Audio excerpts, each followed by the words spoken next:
असतं ज्यावेळेस हे गोष्टी असतात, दिस इज तीन खूप महत्त्वाचे स्टेक होल्डर आहेत त्याच्यामध्ये.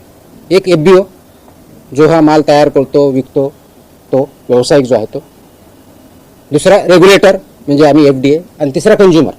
हे तिघांनी मिळून करायच्या गोष्टी आहेत. रेग्युलेटरचा रोल रेग्युलेटर डेफिनेटली करेल, कमी पडत आहोत आणखी इम्प्रूव्ह करू आम्ही, काही प्रश्न नाही.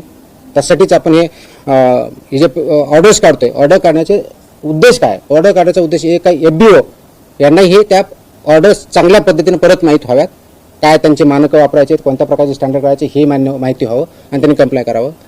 दुसरा उद्देश माझा, आणि तो महत्त्वाचा उद्देश आहे, की लोकांमध्ये जागृती तयार झालेली पाहिजे, अवेअरनेस झाला पाहिजे, की याच्या माध्यमातून होईल, त्यांनाही ह्या गोष्टी कळतील, त्यांनी क्वेश्चन करावेत. त्याच्यामुळे आपण एखादी गोष्ट विकत घेताना ती योग्य आहे का, ते पॅकेज वाचावं, त्याच्यामध्ये एक्सपायरी डेट आहे का, त्याचे कॉन्स्टिट्युएंट काय आहेत, ते फक्त समोरच्या पार्टला न बघता पाठीमागचा पार्ट बघा. अगर पॅकेजिंग 3 साईडने होते, समोरच्या बाजूने साईडने आणि पाठीमागच्या साईडने, तर ह्या ठिकाणी काय लिहिलेले ते पण वाचावं.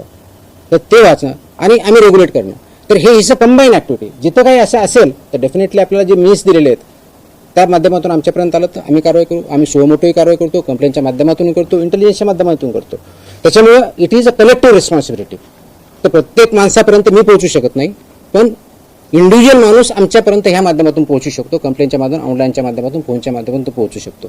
अशा जर काही चुकीच्या गोष्टी घडत असतील तर definitely please point it out, will work on that. लोकसहभाग हा तुमच्या चळवळीतला सगळ्यात महत्वाचा पार्ट आहे. ऑफकोर्स आता जे डेअरी आहेत जे म्हणजे शुद्ध दूध विकतात, तर त्याच्यात जी तुमची जी मानकं आहेत की बाबा एवढं येतं असलं पाहिजे, तर सामान्य माणसाला त्या ठिकाणी ते बघायला म्हणजे पॅकिंगला तुम्ही व्यवस्थित पॅकिंग आहे की नाही हे बघायला स्कोप आहे किंवा म्हणजे सुट्ट दूध त्या डेअरीतून मिळतं. मी आता खूप क्लिअरली सांगितलं, मी आता क्लिअरली सुट्टे दुधाच्या बाबतीत व्हेरी क्लिअरली मी सांगितलं की तुम्हाला पॅकेजमधलं ओपन करून विकता येत नाही. शेतकरी स्वतः काढलेले आहे ते दिलेले आहे त्याप्रमाणे तो विकू शकतो.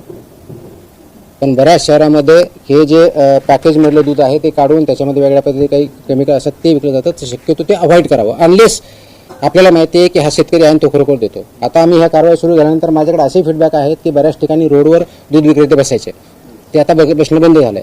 याचा अर्थ काय होतो, याचा अर्थ there are some problem.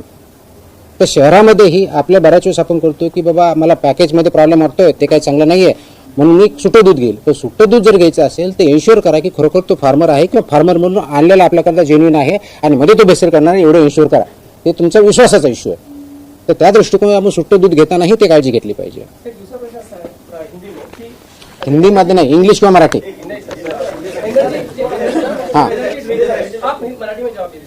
Energy drink जो है स्टिंग, उसको लेकर विधानसभा में भी सवाल उठाया गया, उसे बंद किया, प्रतिबंध लगाया जाएगा और 500 मीटर के दायरे में स्कूल या कॉलेजेस में अगर बेचा जा रहा है तो उस पर कार्रवाई होगी.